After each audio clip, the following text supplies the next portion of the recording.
Ang Team Pinoy ay nagtungo sa Laguna bilang bahagi ng kampanya nito. Naroon si George Bandola at ito ang kanyang report. George?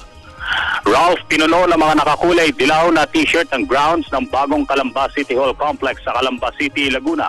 Sa ikalawang pagkakataon ngayong araw sa lalawigan ng Laguna, mismo ang Pangulong Benigno S. Aquino III ang nag-endorso ng kandidatura ng mga senatorial lineup ng Team Pinoy at mga local candidates nito.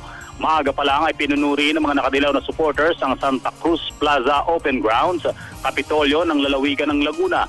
Sa parehong pagkakataon, pinangunahan mismo ng Pangulong Aquino ang endorsement sa mga kandidatong miyembro ng Liberal Party.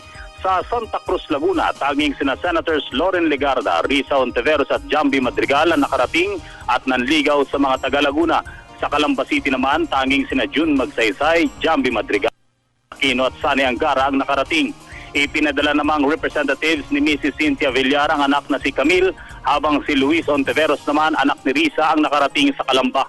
Kasama ng Pangulo sa entourage, sina DOTC Secretary at Liberal Party Head June Abaya at Campaign Manager Franklin Drilon.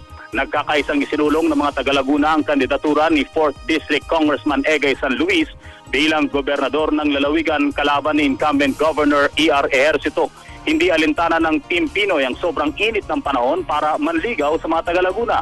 Hindi rin umano alintana ng mga ito ang Laguna bilang isa sa mga Arab country o nakilala bilang dating Arab country.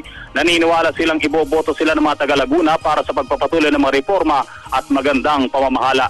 Hindi higit sa 4,000 ang mga nagsidalo pareho sa parehong proclamation ng Liberal Party sa Santa Cruz at sa Calamba, Laguna.